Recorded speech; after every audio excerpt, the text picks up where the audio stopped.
Well, welcome everybody. My name is Michael Fiorillo. I'm the Director of Sustainable Design at the BAC.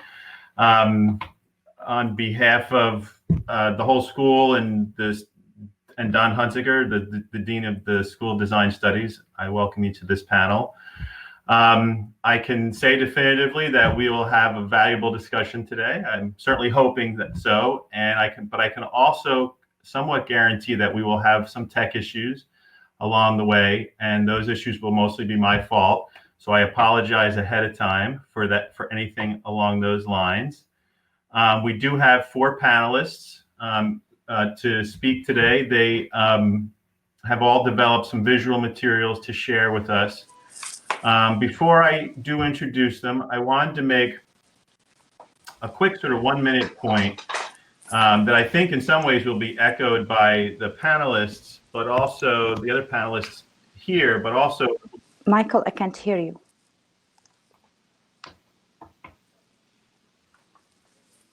Eliza, can you hear me?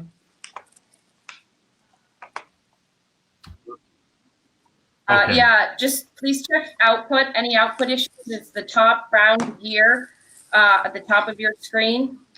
You just select your output. For those that can't hear,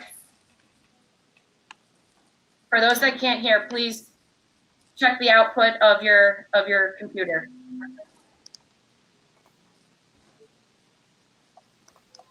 Okay. Sorry about that. So there's tech issue, sort of slight tech issue number 1. So I did want to make one quick point up front. As I said, this is something that I think will come up throughout the day, also throughout this panel in different ways. It's something that I think can seem like a small distinction and almost perhaps be considered as sort of a semantic, nuclear semantic. But I believe that it has a powerful effect on our attitude towards natural systems and our treatment of them. I can't hear anybody. I don't know if you guys can hear me. I would argue that one of our very basic and underlying understandings of the world is that it's divided into the separate realms of the natural and the man-made. And I believe that this is just simply a very false and frankly dangerous dichotomy. In part, I think one of the reasons that we treat the environment and its systems as shabbily as we do is because we understand ourselves to be separate from the natural. The global pandemic caused by a microscopic novel coronavirus once more underlines the fact that we are inextricably part of the natural world and subject to its rules. There's nothing made by man that is not entirely subject to all of the laws of nature, and simultaneously, there are no parts of the Earth's environment and ecosystems that haven't already been critically altered by man's activities. All of the globe is absolutely part of the natural world and man-made at the same time. I think coming to grips with this identity is part of the process that we need to move through to create a thriving future on Earth. If I could risk extending this point one step further, we all know that even in these past few weeks, since the planning for this event about the pandemic started, our country has been overtaken by yet another remarkable movement, a political action protesting the systemic underprivileging of at least 30% of our society. I think a transformation similar to the one I mentioned a second ago, where an us and them dichotomy is replaced by a we mentality, is necessary to see this movement through. And I would suggest that a critical piece of that transformation must be some deep self-reflection and exploration on the part of the privileged segments of society about the structure and mechanisms of that privilege. So anyway, so with that, I would like to quickly up front introduce our panelists. just so you have a sense of what's in store, and then we'll move back and forth between them as well throughout. So this afternoon, you will hear from DeWayne Cecil, who is currently the founder and director of Destination Space. DeWayne is a climatologist, previously worked at NOAA, at NASA, and he started a number of nonprofits aimed at bringing applied STEM educational opportunities to youth around the country. He's also, we're proud to say, an alum of our Sustainable Design program at the BAC. We'll also hear from Sarah Seymour Howard, who holds a master's in public policy and is LEED accredited. She is the co-founder and director of Earthos Institute. Earthos is a nonprofit based in Somerville, Massachusetts, which is dedicated to linking global environmental science with policy, design, and community stakeholders to promote resilient and sustainable bioregions. She's an adjunct faculty at the Boston Architectural College. We will check in with Eric Corey Freed, who is currently the Senior Vice President of Sustainability at CannonDesign. He's been involved with everything sustainable over the years, including leadership positions at eco districts and the International Living Futures Institute. He's an architect, he's a very popular speaker and author, thought leader in deep green building. And we're lucky that he has been a longstanding thesis advisor for us in the Sustainable Design program. And we'll also hear from Rania Qawasma-Dana, who's an architect practicing in Seattle. She's a director at Architects Without Borders, and she's been a longtime advocate for social justice and displaced people. She's also an alum of our Sustainable Design program.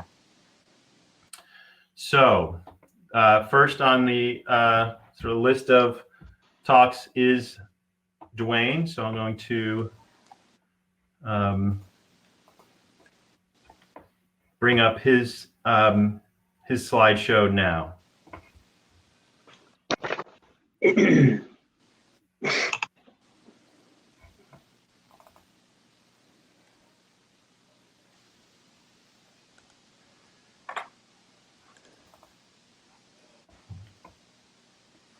One moment, please.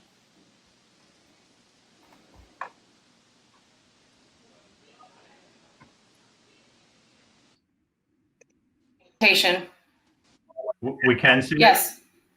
Okay, great. Thank you.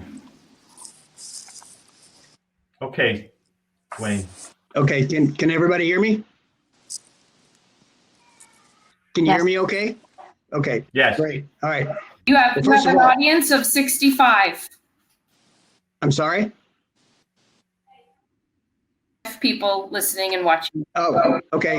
Well, hello, 65 folks. And Michael, thank you for putting this together. And thank you to the BAC for putting this together. And until you invited me to be on this panel, I was looking at some of the science that we're just becoming familiar with and recognizing as a result of the pandemic, and hadn't really thought about relating that to resiliency and sustainable design up until your invite. So thank you again for the invite. And what I'm going to do in the next 10 minutes is just cover some of the science that we know is happening, what we see happening during the pandemic, and what I think for climate science is a great opportunity. I'll talk a little bit about that. But also there's a lot of things that we don't know. So let's go right into the slides. Next slide, please. Can you project that? The circles aren't supposed to be on there yet, but if they have to stay, that's fine. I can explain them. So what this, that's okay. Just leave them on there. What this graph depicts is the results of a survey in 2019 of 1,000 global civic and private sector leaders. And they were asked what they see as the things that are happening globally that have the most likelihood and the greatest impact to human communities. And in the upper right-hand corner are the two green diamonds have the most likelihood and the greatest impact according to these 1,000 global civic leaders. And those two things are extreme weather events and our failure to adapt and mitigate climate change. And the smaller circle down to the left in the orange diamond, that is the spread of infectious diseases.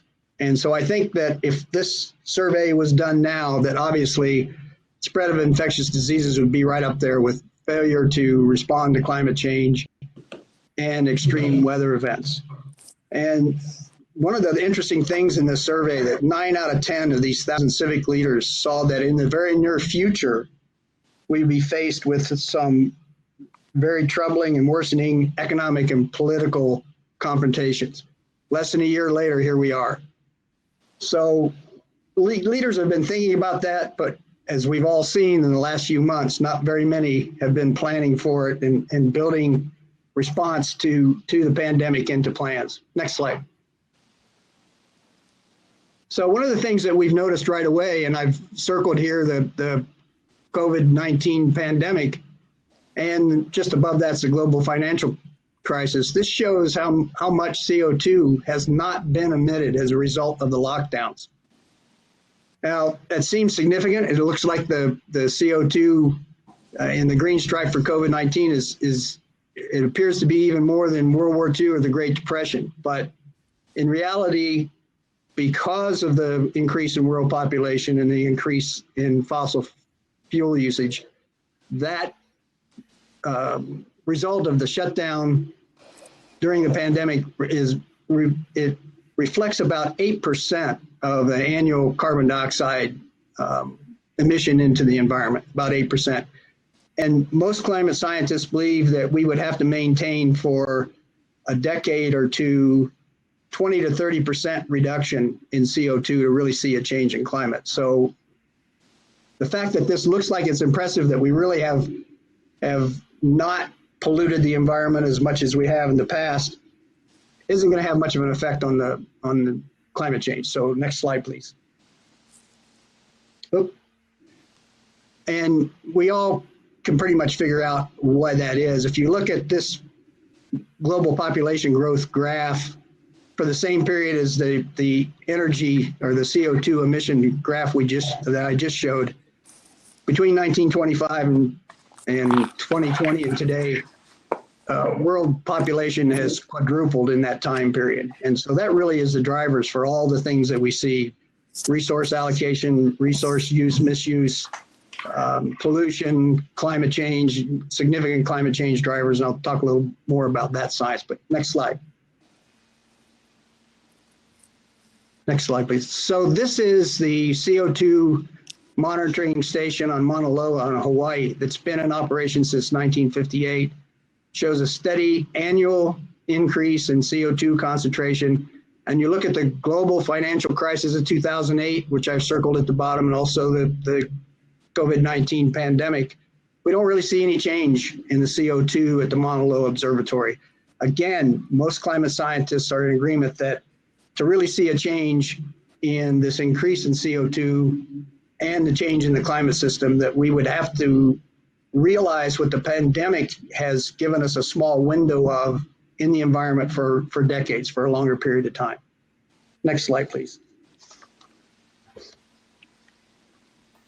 So I wanted to throw in here a couple models that have been run by the Union of Concerned Scientists in the continental United States to just show what's happening or what could happen with social distancing or social contact. And there's two different scenarios here. So the one we're looking at right now, everything in blue is the possibility of moderate to major flooding predicted for this spring and for this summer. And the red dots are a decrease in a result of a decrease in social contact of 20% per week between the middle of April and the middle of May. So what that says is if we decrease social contact that much per week, we're still going to see hundreds of thousands of cases of COVID-19 outbreak. If, however, we decrease social contact by 40%, which is the next slide, oop, one too many. You see that we don't have nearly the number of cases of COVID-19. And this is significant not only because of that, but because in the areas where we have moderate and major flooding, we go back to that last slide real quickly. You see in places like Chicago and New Orleans where we have significant outbreaks, they're also in areas that are prone to are predicted to have moderate to major flooding. And so these weather events, extreme weather events and reflections of climate change are compounded by COVID-19. How do we respond and how do we get people away from areas and still maintain social distancing? And we all know that this scenario, 40% decrease in social contact, especially in this country, we are not seeing that. People aren't wearing masks, they aren't keeping 6-foot distances, they're attending large events. And so I'm fearful that the 20% social contact decrease is more likely what we're going to see in the next few months. Next slide. And then I want to finish a little bit talking about economics and banking and financial institutions. What this graph shows is, in the center of the graph, there are 20 large world financial and banking institutions. And the ring around the outside, the ones in red, represent companies that their board of directors have strong ties to fossil fuel producers and emitters.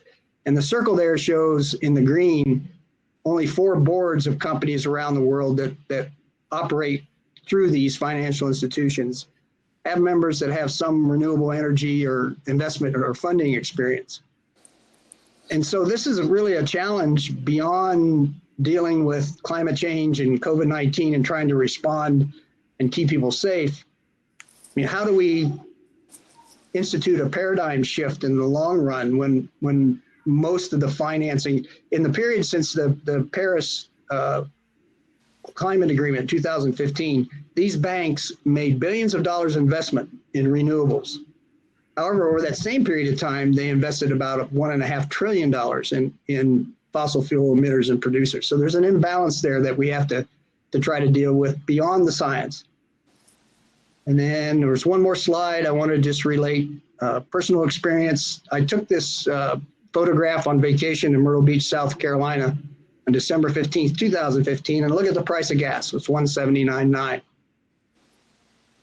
Yesterday, I checked price of gas in Myrtle Beach, South Carolina yesterday, and the lowest that was there and was the same, identical price for gasoline. And I maintain when I showed this slide the first time that it really is a lottery. You see lottery under 179.9, but we're playing lottery with this planet if we think that this country, who's a large producer and user of fossil fuel energy, if we charge that kind of price for a gallon of gasoline, how do we get out of this crisis that we have in our atmosphere, in our weather and climate system, and now superimpose on it things like the pandemic? So we've got a lot of work to do.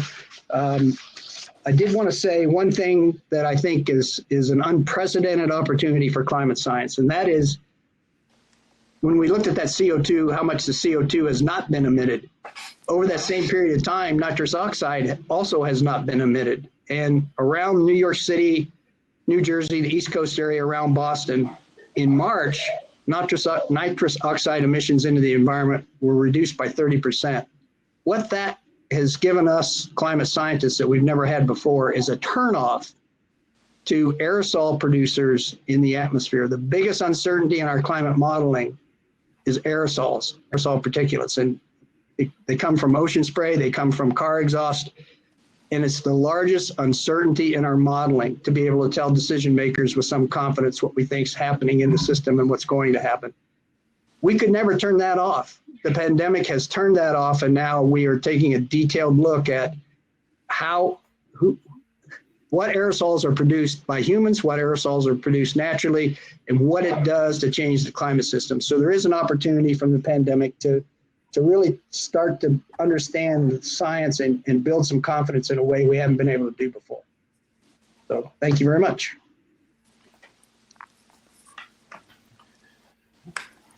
Thanks so much, DeWayne. Next up on our agenda is Sarah Howard. Eliza, are you able to share her PDF, or should I?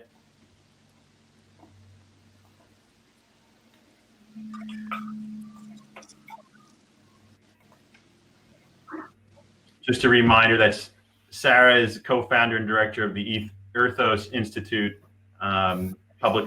She has a master's in public policy and is a lead accredited professional. And she's a teacher in the school design studies at the BAC. Hi, Michael, thank you for convening this and for inviting me.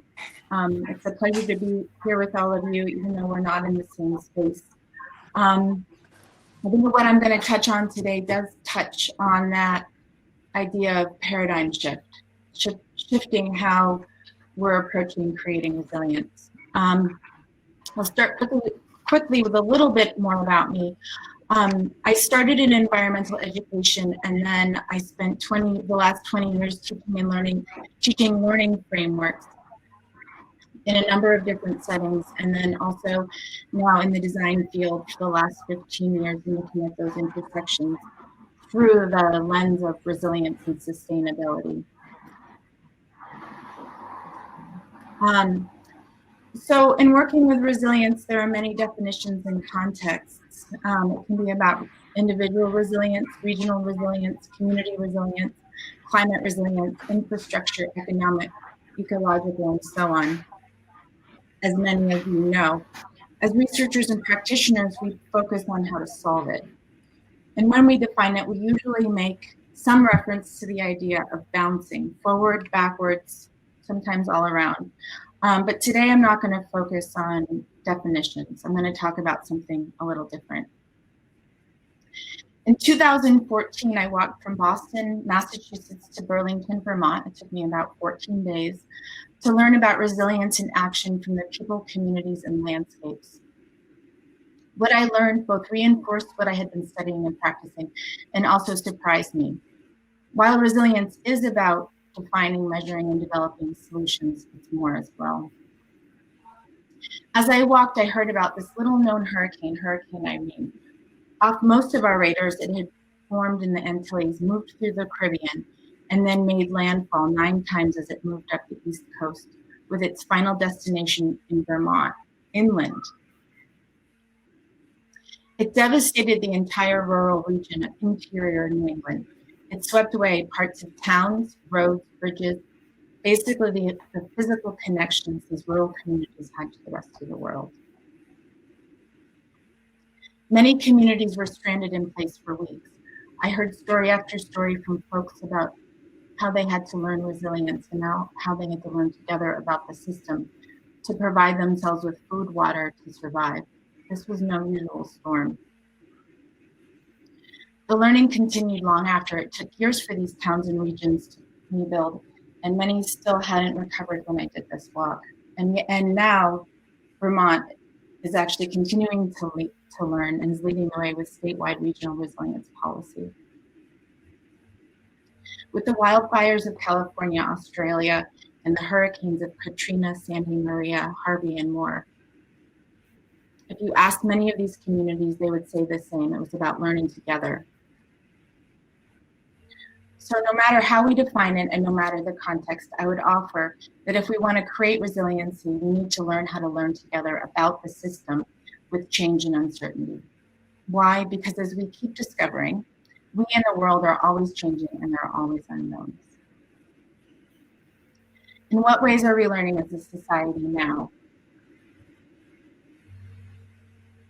Through a resilience lens, we've all had to learn about, I'm still waiting for you to catch up. A couple more. Forward. There we go. So in what ways are we learning as a society now? Next. Resilience lens, we've all had to learn a great deal about this little big virus the last few months. It's no usual storm. Next. Now we're working together. Okay. Perhaps most importantly, we learned that what I affect you and what you do affects me. The natural system affects us and we affect it. We're all part of the same system and we need each other. Next. Over the last few, please. Okay. Over the last few weeks, we've witnessed ourselves learning anew about structural racism, how it is embedded in our society and institutions, and how we can engage in conversations and responses that can shift and transform the status quo. Next. Again, we are all part of the same system. What I do affects you, and what you do affects me. We need each other. Next. Answering the question posed to this panel, learning from the past, from the pandemic, and also learning from recent related crises and changes. Next. Next. How do we apply or make good on this, what we've learned? We need to put our amazing brains and hearts and souls to work. Next. Back, please. So if we want to create resilience, we need to learn how to learn together. Next.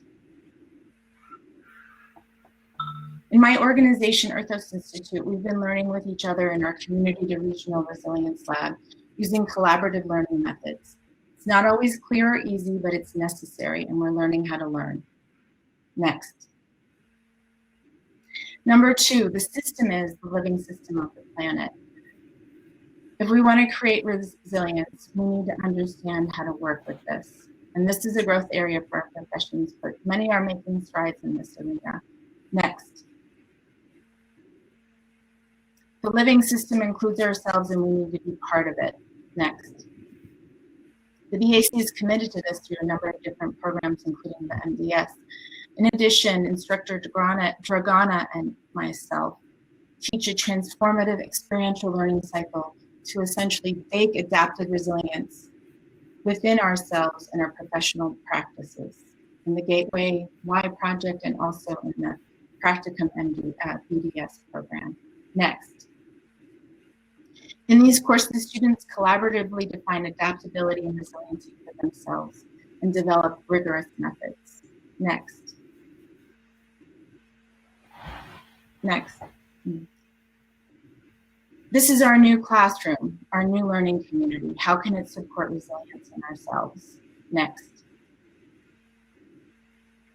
The system is also our places and communities. How do we learn together? Next. With my colleagues at Earthos, we've been learning with communities in the Boston area. Next. About how to create resilient practices, infrastructure, and public art that truly reflects these communities. Next. We've been learning with communities and places around the world. Next. The system is also our regions and bioregions, the life regions of our planet. Next. We've been learning with and about bioregions in practice from New England. Next. To California. Next. To the bioregions of Mexico, Colombia, Costa Rica, the Balkans, Northern Europe, Ghana, and more by collaborating via networks such as the Regenerative Communities Network. Next. And the system is also planet Earth. Next. At Earthos, we've been learning about the planet, what it can sustain, and how we can support its regeneration in our practices. Number 3, we need to contribute our expertise if we want to create resilience for the benefit of the whole system. Next. Next. My specific practice research contribution has been creating a bioregional system index and related practice methods. The index helps us collectively understand the ability of each bioregional system as part of the global system to thrive and support us in our food, energy, water, biodiversity, land, and human health and well-being, and to collaboratively steward it. We can use tools such as these and others like it to learn, understand, and work with the whole system together. Next. I'm never-endingly inspired by the contributions of the design community. Next. We are trained to work with interconnected systems. Next. We are trained to learn and iterate. Next. We work with complex multidisciplinary teams. Next. We are highly creative and innovative. Next. We can build on these disciplinary strengths. Next. So during this time, we are called to give of ourselves. We now have tremendous capacity as a society to see the ecology of the system and ourselves as part of it, not separate. We have the capacity to ask ourselves how we are and can contribute to the health of the system for the benefit of all. This is how we will ensure a resilient future for ourselves, our global neighbors, and most importantly, all of our children. Thank you.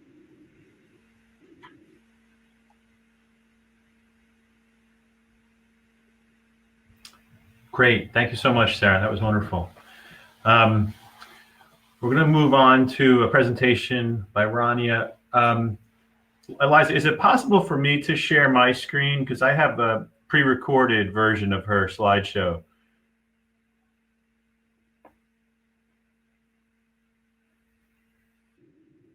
And login I sent you, or did you register as an attendee?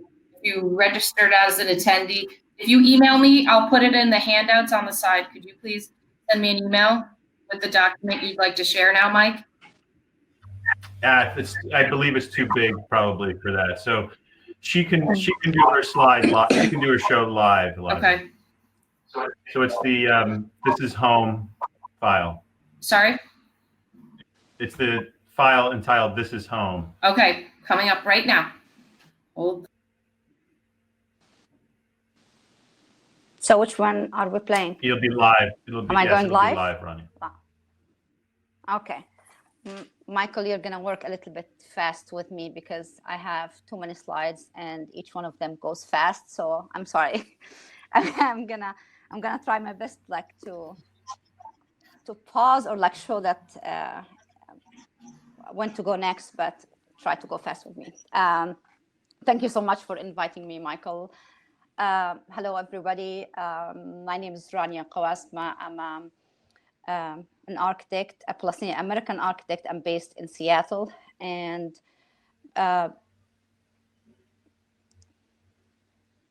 one second, there is some technical. Before I start, I would like to acknowledge that I am presenting to you guys on a native land. I'm sitting right here on Snohomish land. It belongs to the Snohomish tribes. And for all of us, if we are not natives, we are either settlers, immigrants, or refugees. That's who we are. And this is something that what I'm going to be talking a little bit more about today. I consider myself I'm a people architect. My main focus in architecture and in my work, it's all about the people that I'm working with. I focus on advocating for refugees, for the displaced communities, for locally and globally. I'm a refugee myself. My grandparents, they were displaced. So I'm like, by default, maybe an expert. But like I've been working with refugees with on civic work, social justice issues since since I was in middle school. So this is something, this is who I am. This is something that I've been doing. It's part of my job as an architect, and it's part of my job as an activist. I'm a founder of Dana. It's an organization that partner with refugees and empower them to find the sense of home.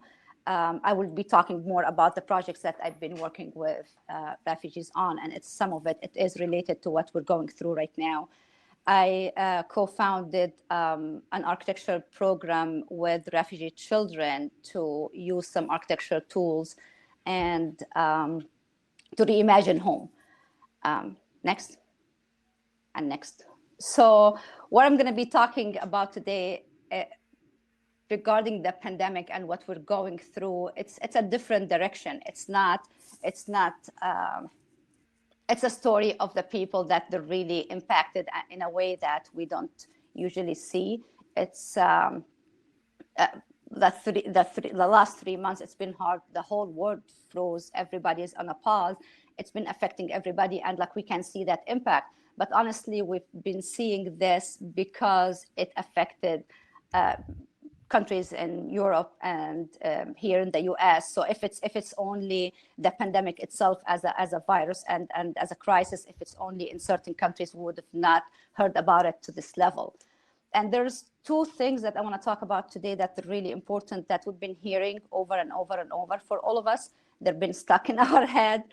The first one, it's stay home, stay safe. We've been telling this to ourselves. We've been getting these orders to stay home, stay sheltered, to help to protect ourselves and protect others. But what about if we don't have home to stay in? What about if we don't have shelter? And those are the people right now that I'm going to be talking about. Next.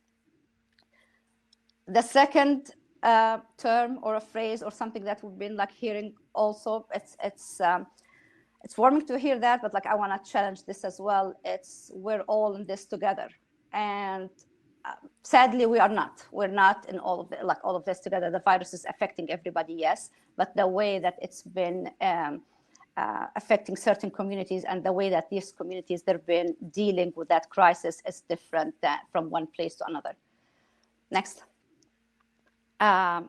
This is like if we're going to the recorded one, it would have been a little bit more fun. Like these words, they're going to be popping up, but it's a PDF one. So this picture that you're looking at right now, I just like want to pause and talk about the terms and the definitions that we've been using towards people that have been seeking refuge, people that we know that they need our help, but like the way that media and certain policies and the way that we've been identifying them, it does delegitimize the issue. So if we have, for instance, immigrant is a person who voluntarily choose to go and live in another country for a better lifestyle or a better living or economic prosperities.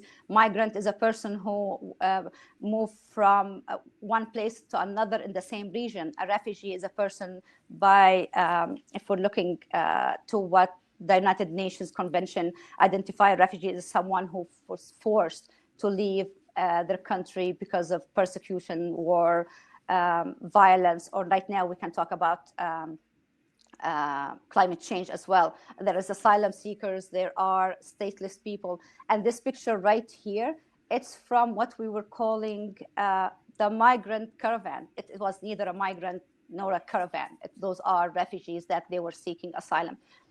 Next.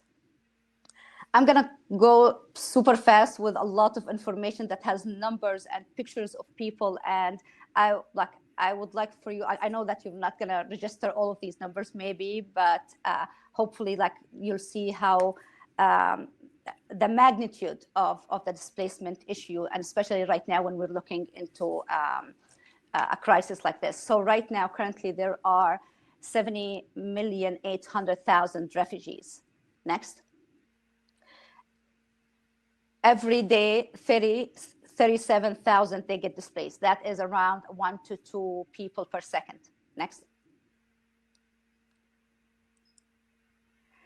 28 million, they are displaced because of climate change. And climate change right now, it's going to be the next couple of years the main contributor to displacement. And we've been it's been talked about over and over that the biggest crisis right now, the most increasing one, it's going to be displacement that it's facing humanity. Every single problem that we cause, it's going to be resulting into more displacement and more refugees. Next. And the refugee crisis, the modern one, it is as old as 70 years old. There are 5.5 million Palestine refugees that they're still living in refugee camps for the last 70 years. This is supposed to be a temporary living. Next. Another term that I don't know if you guys familiar with or not, it's called IDP, internally displaced people. Internally displaced people, they lose their homes within their own country. There are right now 41 million internally displaced persons. Next, the United Nations identify refugees as people who cross international borders, and this is a really important characteristics or like identification for refugees, because this is how much the United Nations, these are the people that they're going to support. So if you cross international borders, you are considered a refugees, and then you can be helped or aided by the United Nations. Next. 35% of these people that they are refugees, considered refugees, they live in rural camps, in refugee camps. There are right now over 210 refugee camps around the world. Next. Some of these camps, as I mentioned before, there are 70 years old. There are some camps that they come in and out in a year, but like nobody will know later on what's going to happen with the refugees that they've been living there. This is Calais camp in France. This camp was hosting in 2015 8,000 refugees, and just 1 year after the French government demolished the camp, 8,000 refugees right now they are stateless. Next. Another staggering number, it's the budget that the United Nations use just to provide emergency aid for refugees. We're not talking about pandemic right now. We are talking in the normal times that refugees, they get just emergency aids and shelter, $13 billion for refugees that they live in refugee camp. Next. The biggest number of the refugees that, and this is a huge issue, it's 65% they live in urban cities. Those they move in, and they move into the poorest neighborhoods and to the areas that already it's been underserved. Already they don't have any support. And the refugees that they move in, they do not get support from any big organizations. It's all the local ones that they do that. Next. 3.5 million of these refugees, they apply for asylum every year to the developed countries. On less than 1% they've been accepted here in the United States. Of course, in the last 2 years, we did not get anybody. So this is mainly Europe and mainly Germany. Next. And the sad reality, this picture, I always like to share it because it is like the likelihood for an American to be killed or harmed by a refugee, it's 1 in 3.64 billion. Next. Going right now, like just talking about the issue that we're in and the pandemic and how much it's affecting refugees. The refugee camp layout, there have been some recommendations that have been like added and stated by the United Nations. And this is like the super deluxe recommendations. Like if you get that would mean like you're living a good life in a refugee camp. Sadly, it's not been like this. So the United Nations, for example, they recommend 35 square feet per person, 6 feet apart between tents, and it's not like I can speak from experience being on refugee camps and working there that we do not have 2 meters or 6 feet apart between shelters. Next. I'm going to bring just one example of refugee camp from these 210. I chose today to share with you just this refugee camp, Jabalia refugee camp. It's in Gaza Strip. This camp, it's been there for 70 years.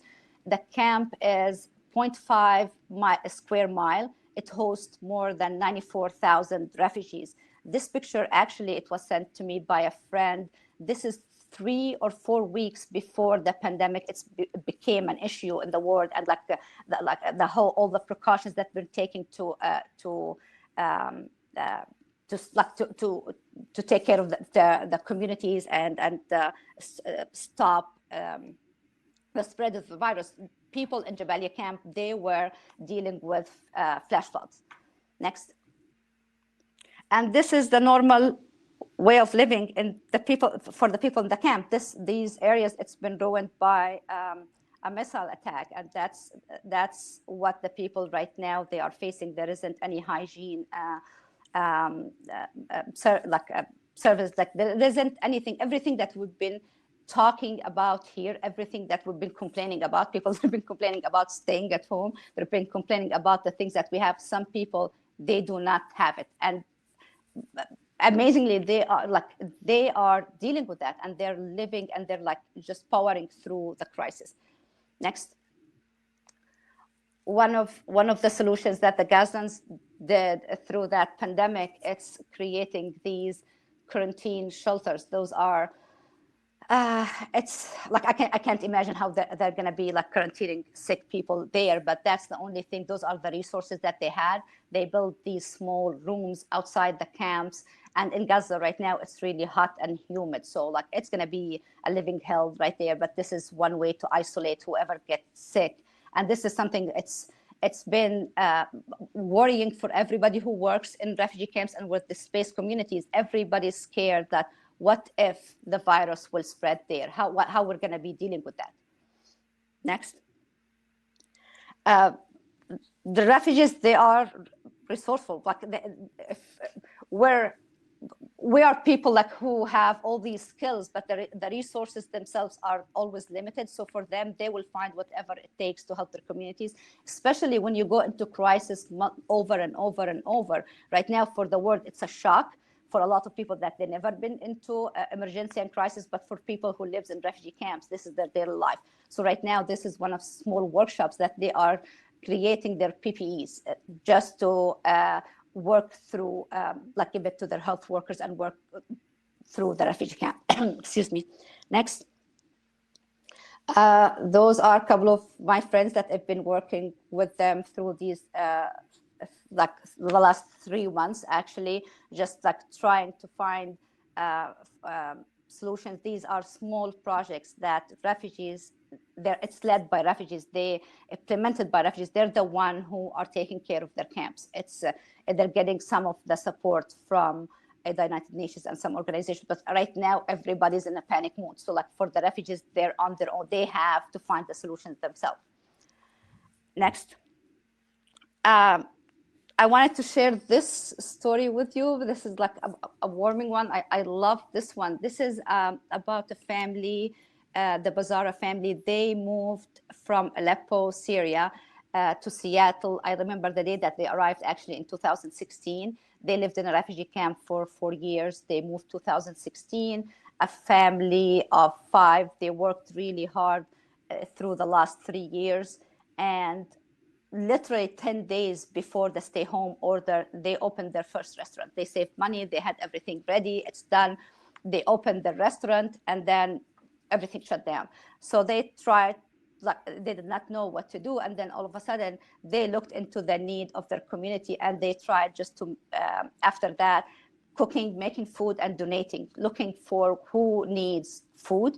They start donating to senior housing. They start donating to essential workers, to healthcare facilities, and the word spread between the community and people. They start donating to them to make them, like to help them and be able to help others. And this is exactly what a refugee story is. Like we are, I'm speaking right now as a refugee too, that we are a resilient community, that we go through crisis after crisis, but then we stand up, we move forward, and we are people who love life and want to live and be part of the community. Next. This is my, it's my project here at BSc. This is my, it starts at my thesis project. I created an infographic book for refugees when I was at BSc. It was a thesis project, but it became a project that it's been growing for the last 4 years. Families that have been using that. It's a small infographic guidebook for refugees and immigrants who arrive here to the US. Next. This coming slide, this one, I was so happy that a lot of families, they called me in the last 3 months telling me that they've been going back to the book, just looking into these 2 pages, because they've been giving them like tips and advices about healthcare and what to do and how to call the doctor. And especially at this time, like everything came all of a sudden. This book right now, I'm working with a team of software engineers. We are creating an app. It's going to be launched in June 20th, World Refugee Day. Yay. So any of you like want to download the app and spread the word and talk to people around you, that will be great. Like we have it. And especially right now, I'm putting the book in English and Spanish, trying to help all the refugees who are crossing the borders and who are here from Latin and South America. Next. This is like just a dear family, a refugee family who's been using this book, and that like old guy, we call him Ammo. He's been carrying this book around wherever he goes. It's like, it makes me so proud to see him always carrying him in his small bag. Last one. Yeah, that's pretty much what I've been doing. I just trying to find a way to give tools and resources to refugees, because I believe this is the best way to do. Like, we have to empower refugees to rebuild their lives. Thank you, guys. And I'm sure that I went way far my 10 minutes. I'm so sorry. No worries, Rania. Thank you very much. You know, one point I would tag on to that is, in the most recent major UN study of our future with climate change, they've started to quantify some of the human impacts of the upcoming climate change effects. And with over 500 million people in the world relying on the ocean for their primary sources of protein every day, we can expect in the next handful of years, and within the next 5 to 10 years, for most of those 500 million people to have serious disruptions to their food chain, their food sources. This is sort of one instance of the tremendous effect around refugees and people's safety that climate change is having now, and will only accelerate over the next several years. Yeah. If just one thing, if we do not fix where we're going right now and all these issues that we've all been discussing, we're all going to end up being refugees. Like losing your home, this is not something that you choose to do. This is a result of mistakes after mistakes that we've been doing. Yeah. Well, thank you again. Thanks. And the next presentation is by Eric Corey Freed. As I mentioned earlier, Eric is hello and welcome everybody. Senior My Vice name President is at Eric Corey CannonDesign Freed. for Sustainability right I'm now, an architect, and he has been a long-term thesis advisor in our sustainable design program at the BAC. hello and welcome everybody. My name is Eric Corey Freed. I'm an architect based in Portland, Oregon, but even though I live in Portland, I teach at BAC in Boston. I don't understand it either, but they're nice enough to let me do it. I teach in the sustainable design master's program there, and have for the last, 9 years, I think. And it's been my privilege and honor and pleasure to work with students closely on developing their capstones for their thesis projects. And if you want to tweet about this kind of thing, if you're one of those tweeter type people, you can do that here with hashtag BAC Talks. But let's get started. So I am Director of Sustainability for a firm called CannonDesign. CannonDesign is a top 15 firm in the world. We were voted by Fast Company magazine to be one of the most innovative companies in the world. We're known for our innovative projects around healthcare, education, hospitality, commercial, and I oversee sustainability for all of it across all of our offices. We build about 20 million square feet a year, so it's a huge responsibility, and I have this wonderful, amazing job where I get to work with these incredibly talented people across all of our offices, and I get to ask really stupid questions like, hey, isn't that south wall going to get hot? And they go, yeah, and then there you go. So I guess what I'm trying to say is I'm kind of a big deal. That's what I'm trying to say if you didn't get that. Okay, so I also can't talk about stuff without addressing the giant elephant in the room, which is, of course, that I can't be with you in person. We can't all be together in person because we're undergoing a crazy time. You know, I have to say, global pandemic was not on my bingo card for the year. And I should also say, I didn't expect that 1918, 1929, and 1968 would all occur in 2020 at the same time. So as absurd as it is that we can't be together and unfortunate, I do know that things will get better. And I know that eventually we'll get to laugh and hug and talk and everything together. But in the meantime, it's kind of crazy. I admit it. It's crazy for me too. So I just wanted to kind of say that and get that out of the way.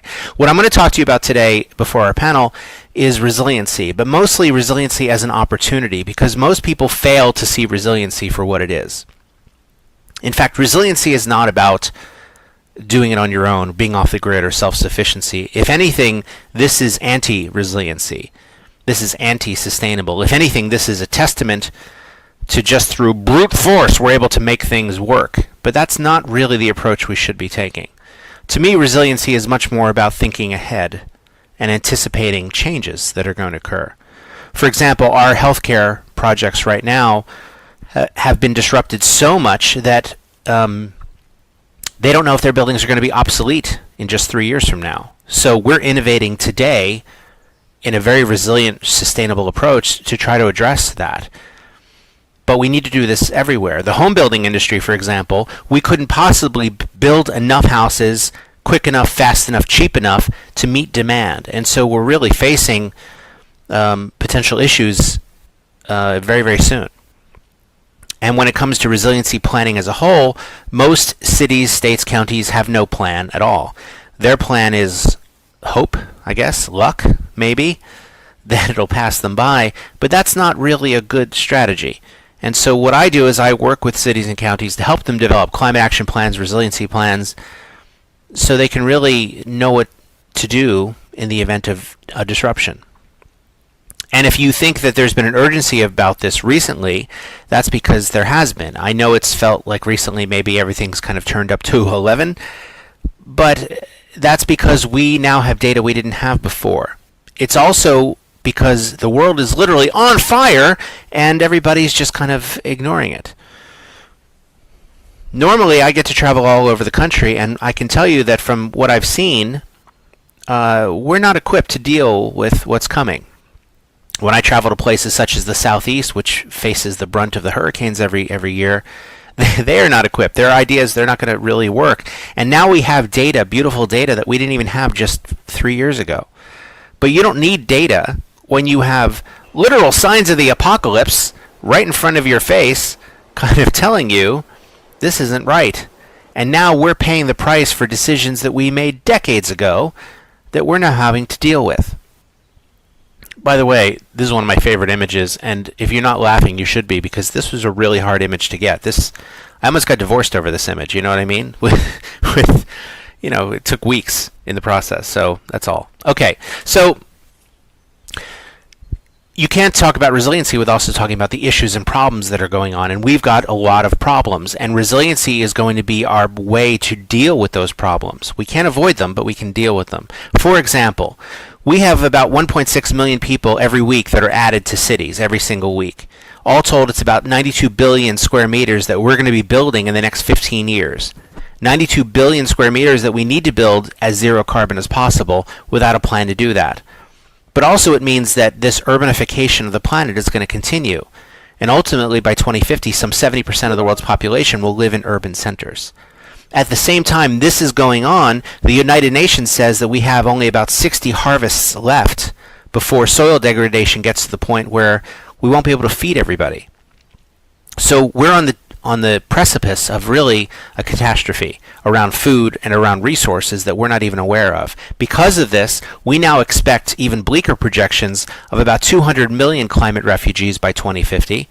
And by the way, I think you and I are still going to be alive in 2050, so we're unfortunately going to have to witness this.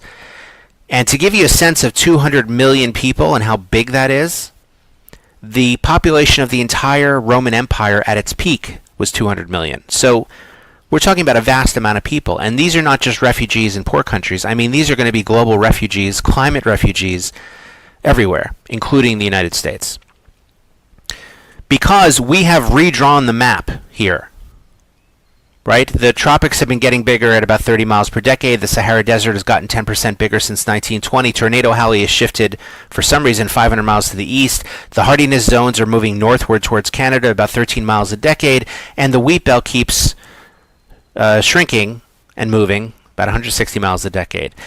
This is the latest carbon data, and you can see carbon levels. This is my computer fetching this from the Scripps Institute. The last time carbon levels were this high was 2 million years ago, and there were trees at the South Pole. So this is truly unprecedented. We don't know what to do with this number, and more than half of this carbon has been emitted just in the last 30 years. Yet when I go to places like Florida and I say, gosh, this is a problem, the response is, "Oh no, it's fine because I'm like 7 feet above sea level. I'm fine." And I'm like, "No, you don't understand. That's not enough feet. Like you need more feet than that, especially if you want to, I don't know, go anywhere." We just finished a decade, right? 2020 marked the beginning of a new decade. And I like to do this kind of best of thing. Most people do it with music. I do it with climate science. And so I want to show you what we've accomplished this decade.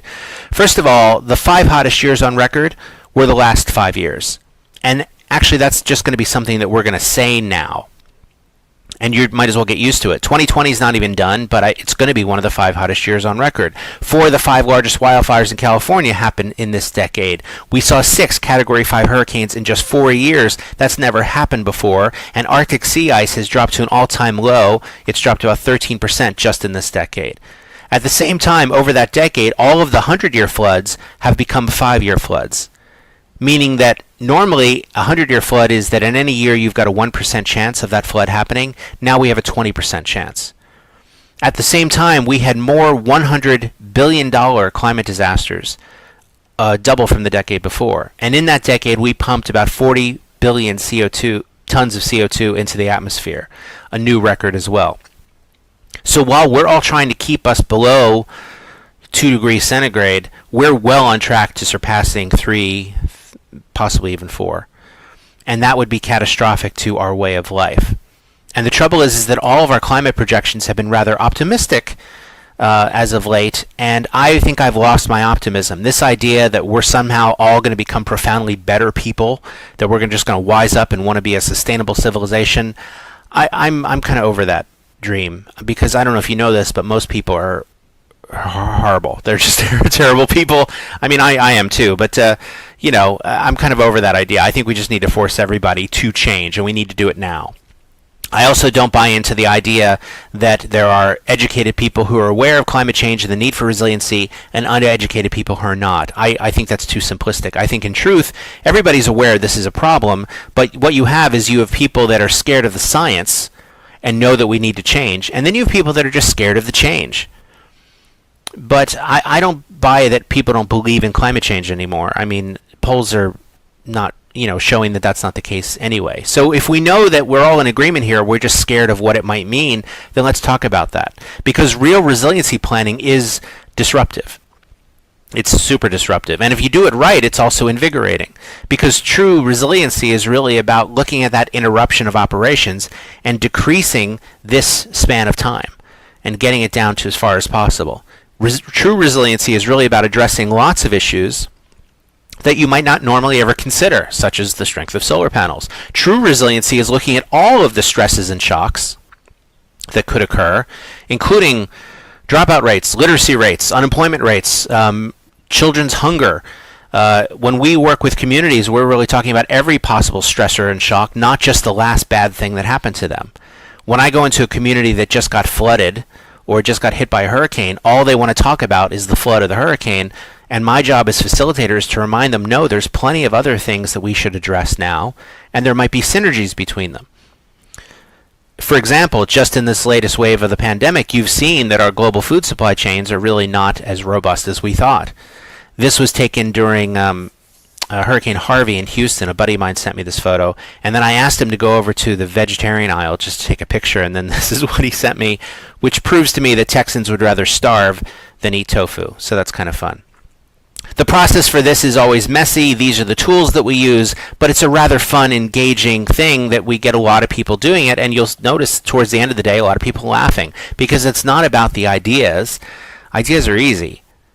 You and I can come up with ideas all day. It's really about making those ideas happen. And so the challenge for us is to make it happen. We have to stop being optimist or pessimist and thinking in those binary terms. We really have to see the glass for what it is, that really it's 100% full. Half full of air, half full of water, really. Maybe that's the way to think of it. By the way, I showed this slide to a group of engineers, and one of them said, well, technically the glass is over-engineered by 100%. And, it was annoying, but I guess he was right. And so the way we overcome this is that we look at everything as a potential solution. So problems become problem solvers. Obstructionists, NIMBYists become our first people that we reach out to be partners. It's really a mindset shift towards resiliency of including everybody. So it's a very much a diverse, equity-based approach to this, but also turns problems into opportunities, which is really what we want to do, because we need each other to do this. We can't keep fighting our way to resiliency planning. We need our neighbors, we need our communities, and we need to hear from everybody. That's what's needed. And so that's what I'm pushing for. You are the heroes of this story. And if we do this job right, well, isn't that really the pot of gold at the end of the rainbow? Okay, that's my time. Thank you so much. And now let's move on with the panel.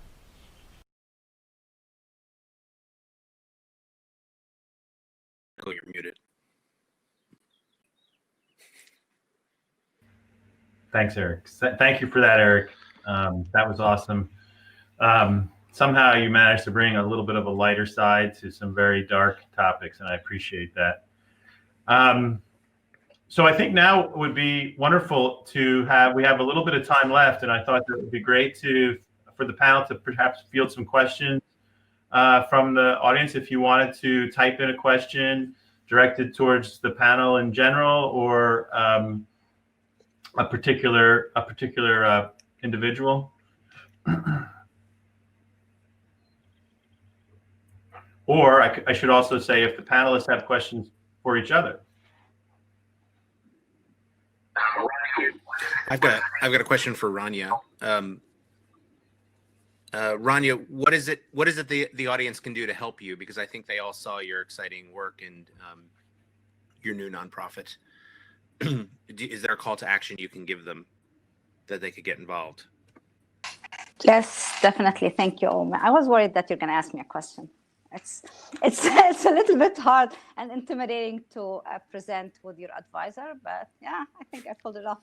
So yes, actually, we do have a couple of things. If you can go onto our website, it's Darna, DAARNA.org. I can type that in the chat, and we are asking for a couple of things. We have some projects that they are here locally. We are working, as I said, on the app. We are working on the book. We need people that they can translate. We need people that they can market our work. We need people that they can sponsor our work. So there is a lot to do for somebody who lives here, who want to be involved in refugee and displaced issues. Some of them, they are project oriented. So you're going to be able to go. You might not go today because the website is under construction. People, they're like finalizing a couple of things. It's going to be launched tomorrow. So wait until tomorrow. But you're going to be able to pick a project if you want to help on that project, a specific one, or you can just support our work. We have multiple projects right now that we're working at, and we have 3 or 4 projects that have been paused due to the pandemic that they're going to be globally as well. So, yeah, and you want to volunteer, you're going to find a lot of things that you can help. I need a lot of help because I cannot do this by myself, that's for sure. I've been doing this for a while, but I've been having a lot of support. I have a lot of people that they have the passion that I have. Maybe I get a little bit excited and talk a lot about things, but people, they want to keep up a little bit with me. But I've been having support, and I need all the support that I can have. So please, by all means, come help.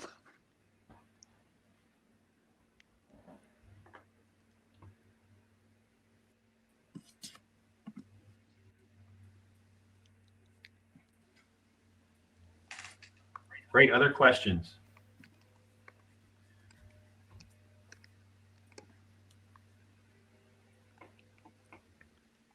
One for Eric. How can we push our own design firms to become more resilient as younger professionals? And what do you see as the role of design firms to impact climate change? That's a great question. Design firms play a huge part in this. And for the most part, most architecture and design firms have kind of played a wait and see approach. In other words, if the client comes in and asks for a green building or a LEED certified building, we're more than happy to oblige and do it. But otherwise, we're not pushing it on every project. One of the things that we did at Canon right away was I when I came into Cannon, I discovered there was a lot of enthusiasm around sustainability. That wasn't the issue.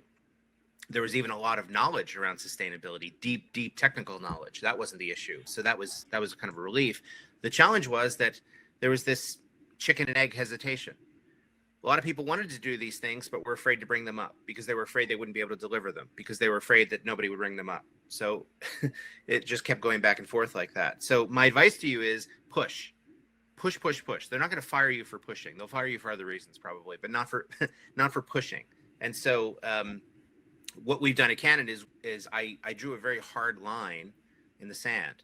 And basically I said, every project we do has to target net zero. Every project we do has to look at cutting embodied carbon by 50%. Every project we do has to have a healthy material strategy, period.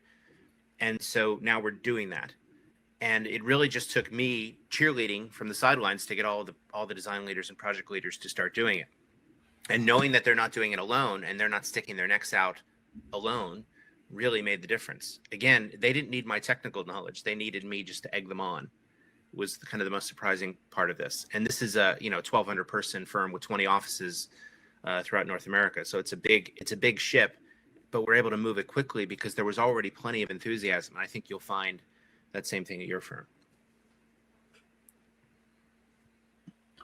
Yeah, I mean, one thing I always point out, just on that same topic briefly, one thing I always point out to designers and students of design is that while we don't have final say on every aspect of projects that we work on or products that we design or whatever it might be, everything pretty much in the world that you see, whether it's a building or the pen on your desk or whatever it might be, passed through a design process and a designer touched it. As designers, we are central to the process. And so our attitude, what we take to that process is extremely critical. And I think that sometimes we don't completely embrace the kind of important part of the process that we hold. Any other questions?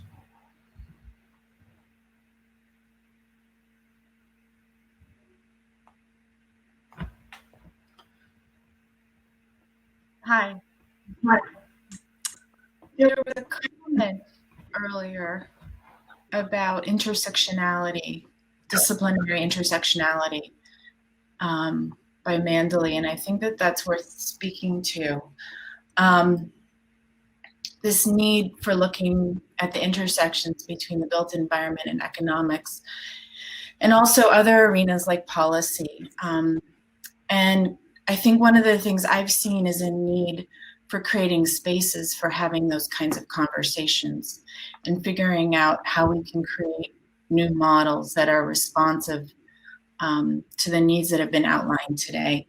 And I'm curious actually to hear how some of the other panelists think about this, and maybe even some of the those who are on the chat.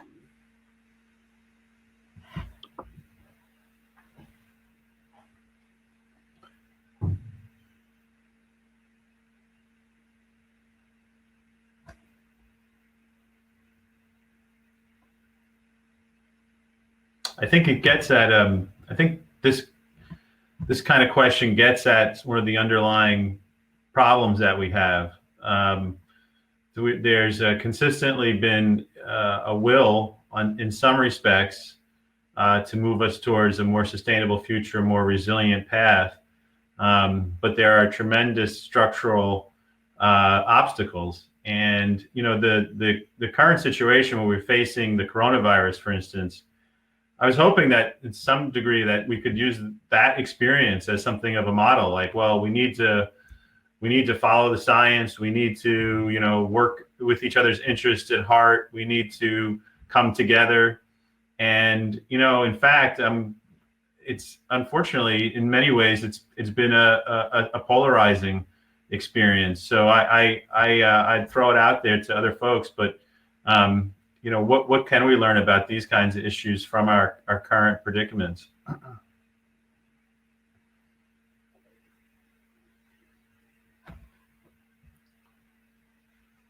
also wonder what kind of role the BAC could play moving forward to host conversations that would bring people together across those disciplines, to look at how they could influence where design is going.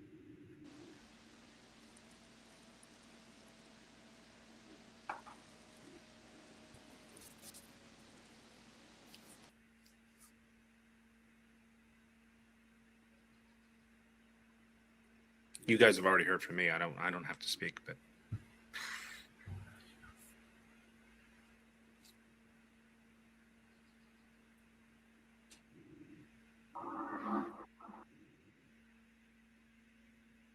The question about how we can hold our organizations, firms, communities accountable, or leaders. And what I'm thinking of, one part, it's a presentation of like having a voice for certain communities, for every communities actually. Like from what I've seen of the pandemic right now, and like part of my presentation looking into a lot of communities that it's been still affected way more than other communities, societies, and we still do not have the right representation of these communities to come in and talk about their needs and providing them with resources and tools. I feel always like it's still the sustainable environment community. It's a closed one. It's an exclusive one. So open up and reaching out to a lot of communities that they are eager actually to work with everybody. They wanna live a better life, but they always feel that they're either pushed aside, ignored, they're not represented the right way. There are like one small example right now. I'm just like thinking of the refugee issues, and for me right now to be able to speak on behalf of refugees as a person, as a woman of color, as a refugee, as an immigrant, as an architect, like I feel like I'm honored to have that opportunity. But like I can speak on their behalf and like talk about their experience. But this is something, it's not usual. This is something, it's not there. And this is something I've been working really hard to get to this level. And there are a lot of people that they want to get their voice heard. Their voices, they're out there, but it's not been heard enough.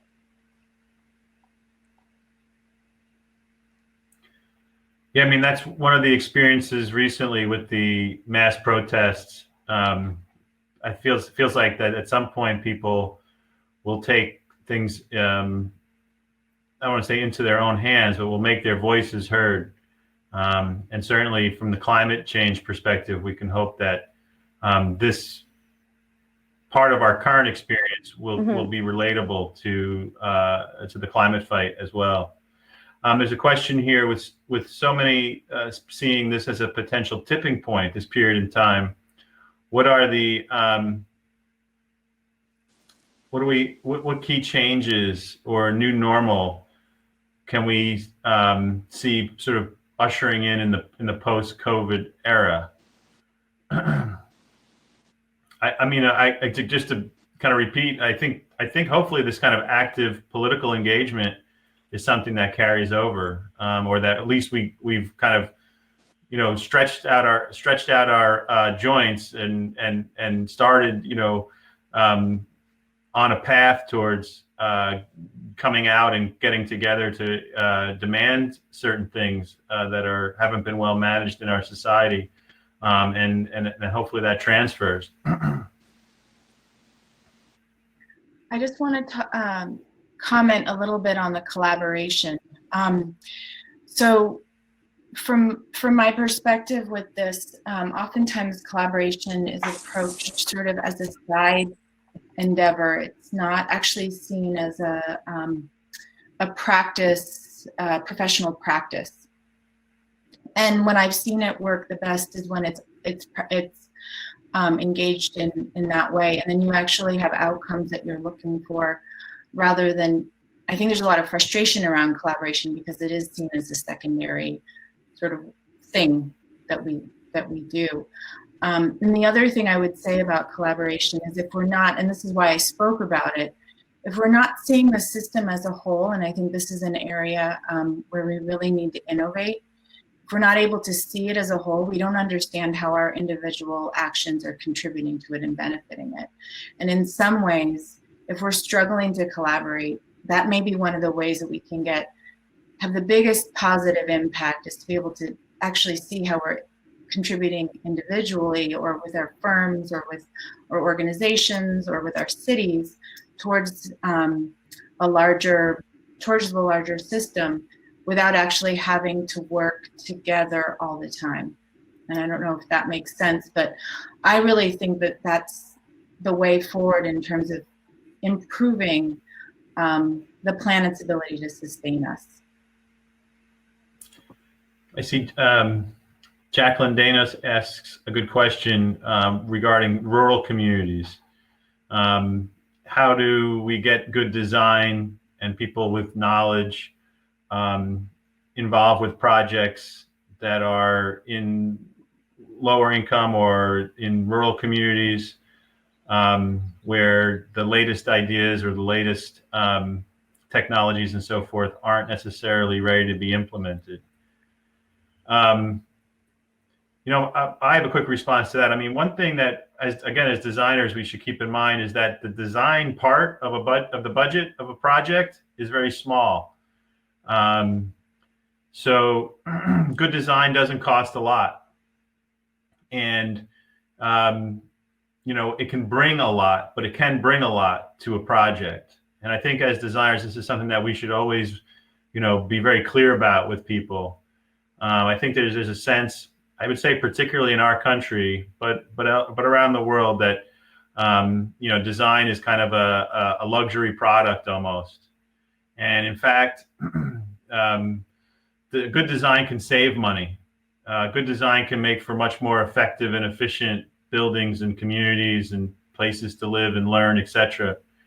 So from an affordability standpoint, I think that again, the quality design is something that's is ultimately an economy rather than a luxury, and we should make that case to people. We should make it clear that design can really improve outcomes for not a lot of money and actually save money. Could I say something about that question? So in Destination Space, we do a lot of work with high school students in a couple different programs, aerospace, exploration, engineering, and also not just STEM, but STEAM in architecture and design, sustainable architecture and design. And one thing we're working on is working with Habitat for Humanity with high school students who want to go into the construction and design architecture trades and designing net zero energy ready homes that the students actually are in on the design, in on the building. And so that's one way to get young people involved in understanding sustainability and how you design for it and what it means.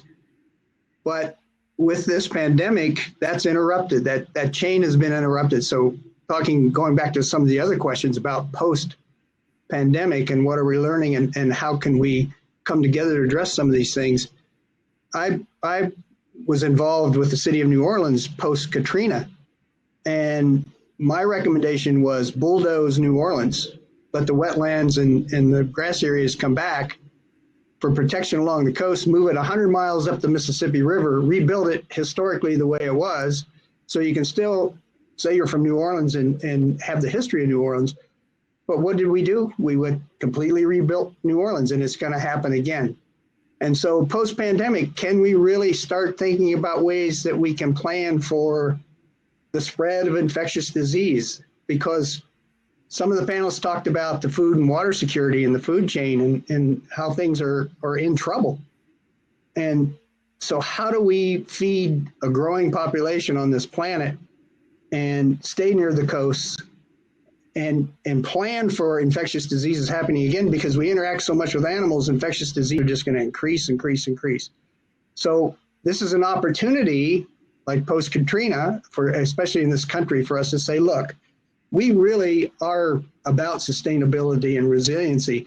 And we're not going to rebuild New Orleans on the coast. And Miami's next. And Miami's right at sea level. And as sea level rises with climate change, Miami's in trouble. And because we are a rich nation, we can help those people from Miami. But why don't we show the world that when we start losing these coastal areas, that we will change and we will plan and we will work across communities. One more thing about Katrina. I keep hearing that decision makers, local and national, don't want to make decisions based on climate change science because we scientists don't have a good handle on the uncertainty. I don't buy that. I don't buy that at all. And here's an example. Boston is in the Charles River drainage basin. Let's say we change solar irradiance on that basin by 20% and ignore the fact that it'd kill everybody, but we change it by 20%. We can, with the instrumentations we have, both satellite and ground, we can measure that change and tell the decision makers with some certainty what that change is and why it is and what it's going to do. Go back to New Orleans and talk about demographics and the change in demographics after an event like that, an event after the pandemic. When the pandemic's over, what are people going to do? Well, something like 20% of the people in New Orleans didn't move back. That affects the economy of New Orleans. It affects the demographics and the uncertainties of what people are going to do are huge. So how do we determine what we're going to do after this pandemic? We should be talking about that now and planning for that now. And especially in this country, we're just having real problems admitting that this pandemic is serious and real, and there's so many other things going on, and we're all starting to mingle again and not practicing social distancing. It's a tough situation for us to, on a panel like this, to say, well, I think this is the answer. I think that's the answer. These are very trying times, and they're also very opportunistic times for the global community. If we can really start, I think it was Eric saying, we all have good ideas. We all can come up with good ideas, and some of them are really great ideas, but it's the making actions actionable. How do we come up with plans that we can put in place and we put in place? DeWayne, thank you so much for those comments. We just have a minute left and it will be cut off. So I just wanted to thank everyone for attending. Thank you, Eliza and Mahesh, for conceiving of this and bringing this together. And of course, thank you very much for the panelists for your time today and your time preparing your remarks.